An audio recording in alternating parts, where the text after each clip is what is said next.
पूरी ईमानदारी से बताइए, हमारे माननीय प्रधानमंत्री दुनिया के सबसे मेहनती प्रधानमंत्री हैं कि नहीं? जोर से बोलिए जरा। सबसे ईमानदार प्रधानमंत्री हैं कि नहीं?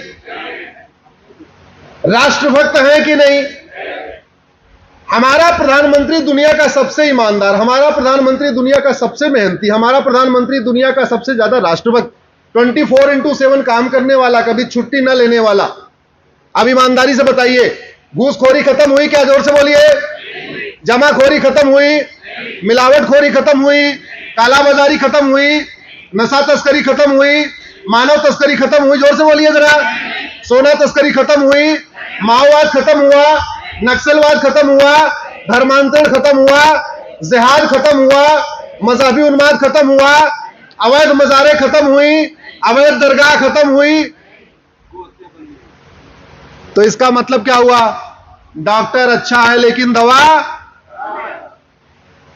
बड़ी सीधी सी बात है भाई।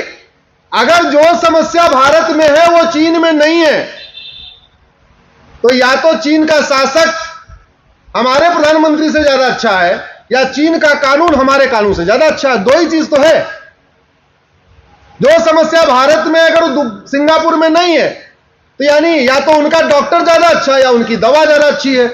और मैंने पहले ही बताया, डॉक्टर का बीमारी से कोई संबंध ही नहीं होता, डॉक्टर का बीमारी से कोई रिलेशन नहीं होता, दवा का बीमारी से रिलेशन होता है।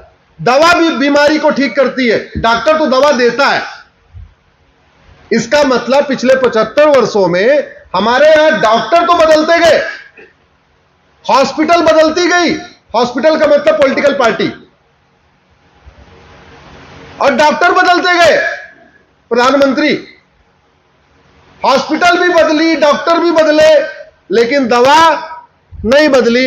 इसलिए समस्याएं ज्यों की त्यों हैं। और ईमानदारों के लिए भारत में रहना बड़ा कठिन हो गया। मैं कठिन क्यों कह रहा हूं? आज की डेट में आपके जमीन पे कोई कब्जा कर ले, आपको अपनी जमीन छुड़ाने के लिए कम से कम 30 साल मुकदमा लड़ना पड़ेगा। 30 साल के बाद आपको अपनी जमीन मिलेगी, लेकिन लगभग जमीन के कीमत के बराबर आपका पैसा खर्च हो चुका होगा, कचहरी में आने जाने में टाइम भी खराब हो चुका होगा, पैसा भी। और 30 साल के बाद आपको क्या मिलेगा? कुछ नहीं, वो तो जमीन आप ही की थी, आपको मिल गई।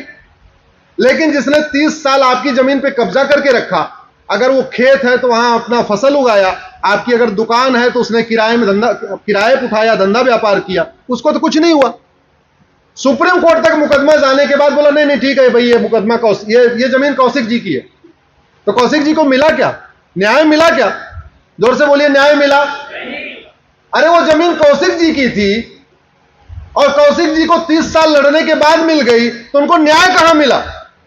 न्याय तो तब मिलता जिसने अवैध रूप से कब्जा किया था, उसके ऊपर कम से कम 150 करोड़ का जुर्माना लगता, और वो कौशिक जी को मिलता कि भाई 30 साल अपनी जमीन से दूर थे, अब आपको लो, ये आपको हर्जाना भी मिल रहा है। ऐसी व्यवस्था है क्या? अगर आप ध्यान से सोचिए,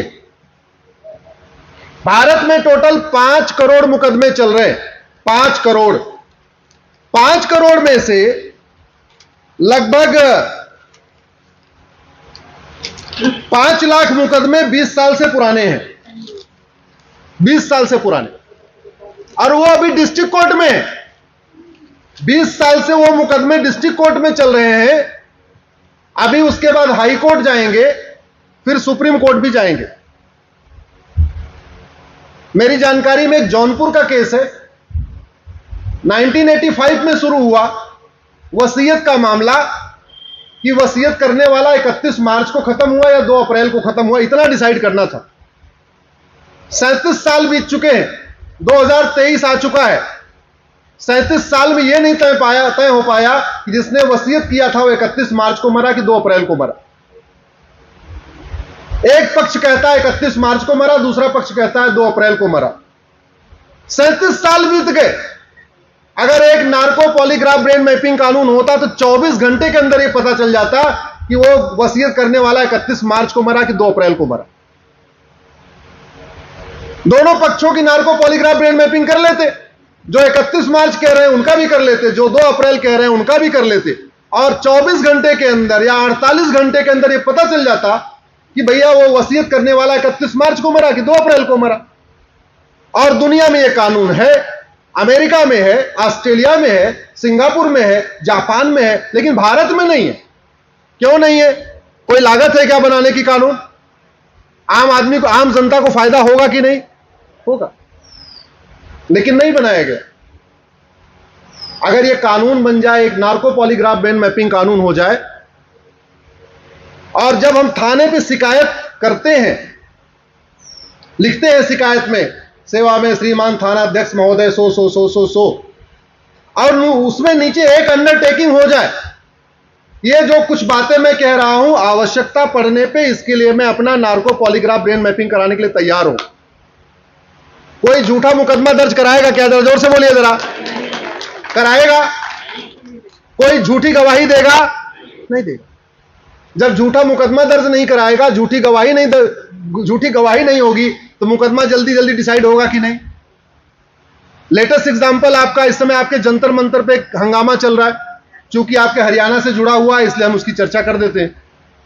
पहलवान कहते हैं हमारे साथ छेड़छाड़ हुई, यही कह रहे हैं ना? बृजभूषण शरण सिंह कह रहे हैं हमने छेड़छाड़ नहीं किया।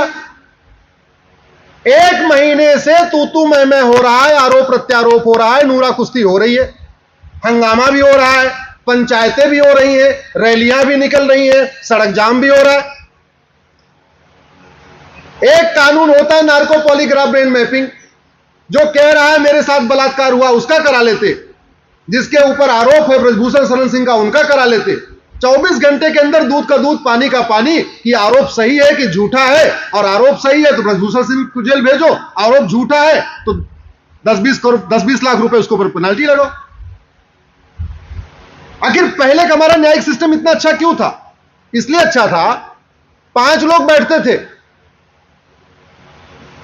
तांबे के लोटे में गंगाजल रखा, तुलसी रखा, सोना रखा, भगवत गीता रखा, और दोनों पक्षों को बुला लिया, बोले भाई ये काम करो, ये लोटा लो भगवत गीता के साथ, अब शपथ लो कि जो तुम कह रहे हो सही कह रहे हो।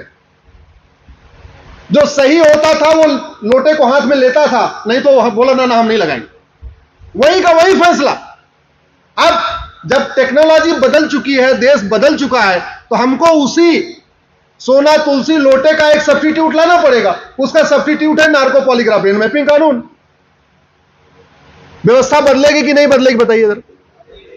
आज की डेट में बेचारे बहुत सारे लोग आते हैं सुप्रीम कोर्ट में, मकान किराए पे देते हैं, बाद में मकान छुड़ाने के लिए उससे ज्यादा खर्च करते हैं जितना उनको किराया मिला था। जितना किराया मिला था उससे ज्यादा वो सुप्रीम कोर्ट तक आते आते खर्च हो जाता है। तो इसलिए मेरा आप सबसे निवेदन हो गया, हॉस्पिटल बदल लिए, डॉक्टर बदल लिए, लेकिन बीमारियां ठीक नहीं हो रही हैं। आखिर परेशान आप ही लोग हैं, तो अब आप लोग दवा बदलने की मांग करिए। अब हॉस्पिटल मत बदलिए, डॉक्टर भी मत बदलिए, मेरे कहने से एक बार दवा बदलने की मांग करिए। सब लोग मिलके, आप लोग तो सामने बैठे हैं, आप लोग तो मांग करेंगे, क्योंकि ये वीडियो जहां जहां जाना है, मैं सबसे रिक्वेस्ट करता हूं, अपने सांसदों विधायकों से मिलिए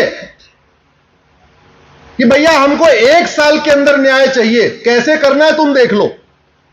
हम ये नहीं चाहते। दुनिया के कई देशों में पुलिस चार्टर लागू है। पुलिस चार्टर का मतलब आपने एफआईआर किया तो 1 घंटे के, आपने शिकायत किया तो 1 घंटे के अंदर एफआईआर दर्ज हो जाएगी, और एफआईआर के 1 महीने के अंदर जांच पूरी हो जाएगी और चार्जशीट दाखिल हो जाएगी। और चार्जशीट दाखिल होने के साल भर के अंदर यह जज की ड्यूटी है उसका फैसला कर दे। यानी 13 महीने के अंदर शिकायत से लेकर सजा तक का पूरा सिस्टम खत्म हो गया। बहुत सारे देशों में तो मामला सुप्रीम कोर्ट तक उन्होंने तय किया कि यह मामला केवल डिस्ट्रिक्ट कोर्ट से डिसाइड होगा, आगे कोई अपील नहीं, यह वाला डिस्ट्रिक्ट कोर्ट से हाई कोर्ट तक जाएगा, यह हाई कोर्ट से सुप्रीम कोर्ट तक जाएगा। लेकिन दुर्भाग्यवश हमारे देश में ना जुडिशियल चार्टर लागू है, ना जुडिशियल अकाउंटेबिलिटी है। जज कुछ भी फैसला कर दे। आज तक किसी जज को सजा हुई क्या? जरा जोर से बोलिए।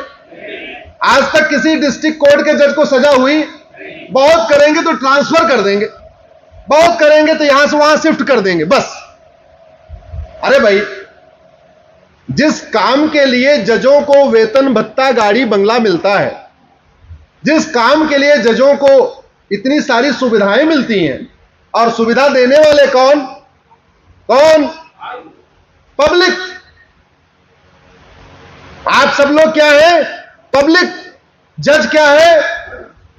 Public servant. Indian penal code के सेक्शन 31 में पब्लिक सर्वेंट डिफाइन है। तो जज क्या है? पब्लिक। तो सर्वेंट का क्या काम है? पब्लिक की सेवा। हो रही है क्या? हो रही है? नहीं हो रही। कोई अकाउंटेबिलिटी नहीं है। और आश्चर्य इस बात का होता है, आज के अखबार में मैं देख रहा था, कल इलाहाबाद हाई कोर्ट ने ज्योतिष के ऊपर एक फैसला दिया।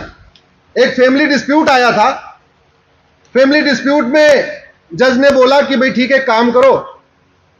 आदेश दिया कि जरा कुंडली देख के बताओ। पढ़ा होगा आप लोगों ने, कुंडली देख के बताओ ये मांगलिक है कि नहीं है। मैं उस फैसले के गुड़दोष पे नहीं जा रहा। मैं तो ये कह रहा हूं कि ठीक है, अगर एक हाई कोर्ट का फैसला था, तो अगर कोई अपील करता सुप्रीम कोर्ट में और सुप्रीम कोर्ट उसको सुन के कोई फैसला देता, तो बात समझ में आ रही है। किसी ने अपील नहीं किया उस फैसले को। न लड़के पक्ष ने अपील किया, न लड़की पक्ष ने अपील किया।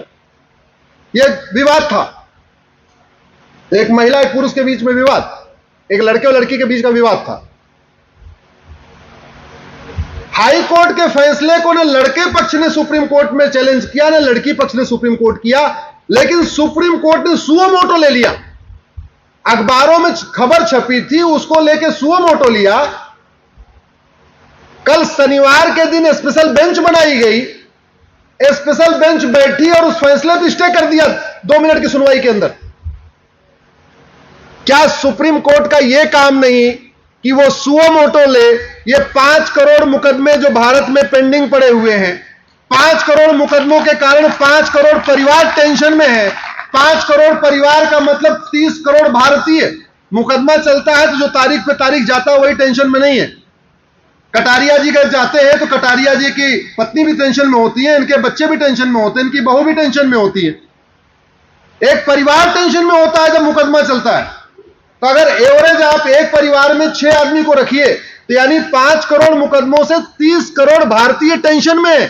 30 करोड़ भारतीय का मतलब एक अमेरिका। अमेरिका की जनसंख्या 33 करोड़ है, तो लगभग एक अमेरिका के बराबर भारत के अंदर लोग मुकदमों के कारण टेंशन में। और कहने को यहां पे वर्ल्ड क्लास जजेस भी हैं, वर्ल्ड क्लास सुप्रीम कोर्ट भी है। तो काहे का वर्ल्ड क्लास जज, काहे का वर्ल्ड क्लास सुप्रीम कोर्ट, अगर साल भर के अंदर लोगों को फैसला नहीं मिल पा रहा। अगर सुप्रीम कोर्ट अपनी शक्तियों को उपयोग करके बिना किसी चैलेंज किए हुए हाई कोर्ट के मैटर को सुओ मोटो लेके स्टे कर सकता है, तो सुप्रीम कोर्ट अपनी शक्तियों को उपयोग करके भारत में जुडिशियल चार्टर क्यों नहीं लागू करवाता? सुप्रीम कोर्ट अपनी शक्तियों का उपयोग करके भारत में पुलिस चार्टर क्यों नहीं लागू कराता? सुप्रीम कोर्ट अपनी शक्तियों का उपयोग करके भारत में पुलिस रिफॉर्म क्यों नहीं करता? सुप्रीम कोर्ट अपनी शक्तियों का उपयोग करके भारत में जुडिशियल रिफॉर्म क्यों नहीं करता? अल्टीमेटली सुप्रीम कोर्ट को पता है ना कि सिंगापुर में क्या कानून है। चलो एक बार मान लिया एमएलए एमपी को संविधान नहीं आता, बहुत सारे उसमें अनपढ़ गंवार भी हैं, नहीं पता उनको।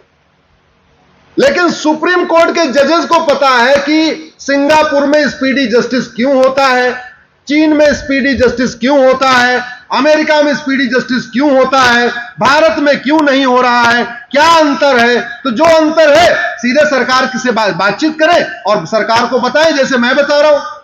मेरे हाथ में ये भारत अमेरिका का फेडरल पिनल कोड है। जैसे भारत में इंडियन पिनल कोड है ना, ऐसे अमेरिका में फेडरल पिनल कोड चलता है। भारत में किडनैपिंग की जो सजा है वो 3 से 7 साल की है। अमेरिका में किडनैपिंग की सजा 50 से 100 साल की है। भारत में किडनैपिंग का फैसला आने में district court, high court, supreme court कम से कम 30 साल लग जाता है। 30 साल के बाद सजा होगी कितनी? 3 से 7 साल की। और एक को किडनैप किया तो भी 3 से 7 साल, 2 को किया तो भी 3 से 7 साल, 3 को किया तो भी 3 से 7 साल। अमेरिका में एक को किडनैप किया तो 50 साल, दो को किया तो 100 साल, तीन को किया तो 150 साल, चार को किया तो 200 साल। अब बताइए किडनैपिंग कहां कम होगी? जोर से बोलिए जरा, कहां कम होगी? तो सरकार और सुप्रीम कोर्ट आपस में बैठ के ये क्यों नहीं कहते कि भैया हमको वर्ल्ड क्लास अब कानून भी बनाना है? अमेरिका में, भारत में मर्डर की एक धारा है 302। पति पत्नी में झगड़ा हो के मर्डर हो जाए तो भी 302, भाई भाई में कुछ एक बिस्वा जमीन का झगड़ा हो तो भी 302, सड़क पर रोड रेज हो जाए तो भी 302, 10 टुकड़े करके मारो तो भी 302, 50 टुकड़े करके मारो तो भी 302। अमेरिका में मर्डर की 10 धाराएं हैं, 10 अलग अलग। हेट क्राइम अलग, जेनोसाइड अलग, मैनस्लॉटर अलग, बुचरिंग अलग, किलिंग अलग, मर्डर अलग। सारे के सारे इस अलग अलग धाराएं हैं और अलग अलग डिफाइन है। यानी जज के पास इतना अपॉर्चुनिटी नहीं है कि वो सजा को इधर से उधर कर ले। एकदम सेल्फ एक्सप्लेनेटरी है, साफ साफ लिखा हुआ है, ऐसे मारा तो ये, ऐसे मारा तो ये, ऐसे मारा तो ये, ऐसे मारा तो ये। इसीलिए जैसे भारत में होता है डिस्ट्रिक्ट कोर्ट फांसी देती है, हाई कोर्ट आजीवन कारावास और सुप्रीम कोर्ट तो कई बार माफ भी कर देती है। ऐसा अमेरिका में नहीं होता। क्यों? क्योंकि वहां पे बहुत दिमाग नहीं लगाना है। कानून अपने में एकदम क्लियर है, धाराएं एकदम क्लियर है। अब मैं आपसे पूछता हूं, भारत के इंडियन पिनल कोड को बदल के उसकी जगह ये अमेरिका का फेडरल पिनल कोड लागू करने की कितनी लागत आएगी? कोई लागत है क्या? जोर से बोलिए। अगर इसको लागू कर दे तो क्राइम कम होगा कि नहीं? करप्शन कम होगा कि नहीं? लेकिन हो नहीं रहा है। क्यों? क्योंकि आपने डिमांड नहीं किया। आपको डॉक्टर अच्छा लगता है, डॉक्टर की बातें अच्छी लगती हैं, लेकिन कभी आपने ये नहीं कहा डॉक्टर साहब बीमारी तो ठीक ही नहीं हो रही है। आप डॉक्टर के चेहरे से खुश हैं, डॉक्टर की बातों से खुश हैं, डॉक्टर से अच्छी दवा तो आपको चाहिए नहीं चाहिए तो पुरानी वाली दवा चल रही है, नई दवा मांगेंगे। लोकतंत्र है ना, राजतंत्र थोड़ी है, लोकतंत्र है। लोकतंत्र में यथो प्रजा तथो राजा, जैसी प्रजा होती है वैसा राजा होता है।